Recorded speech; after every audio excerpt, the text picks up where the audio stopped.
लक्ष्मी भंडार की रकम दोगुना होने पर लाभार्थियों ने निकाला जुलूस। लक्ष्मी भंडार की रकम दोगुना होने पर मुख्यमंत्री ममता बनर्जी को धन्यवाद ज्ञापन करने के लिए लक्ष्मी भंडार के लाभार्थियों ने सोमवार को जुलूस निकाला। कांकीनाड़ा के पानपुर वीडियो ऑफिस के समीप से जुलूस निकला, जिसका नेतृत्व जगदल के विधायक सोमनाथ श्याम ने किया। वह बोले कि लाभार्थियों के दिक्कत को देखते हुए ममता बनर्जी खुद से लक्ष्मी भंडार की रकम 500 से 1000 कर दी, जबकि भाजपा 2021 में इस योजना को जुमला करार दी थी। ममता बनर्जी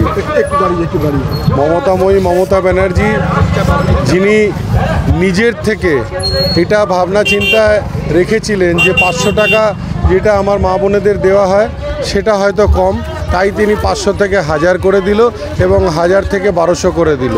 আর একটা সময় এই সাম্প্রদায়িক দল বিজেপি যখন বলেছিল যে 2021-এ যে মমতা বন্দ্যোপাধ্যায় কোনো টাকা দেবে না, শুধুমাত্র জুমলা, এটা আজকে প্রমাণিত হলো বাংলার বুকে যে মমতা বন্দ্যোপাধ্যায় যা বলে তাই করে। তাই আজকে সব মা বোনেদের শুভেচ্ছা যে আজ থেকে তারা 1000 টাকা করে পাবে।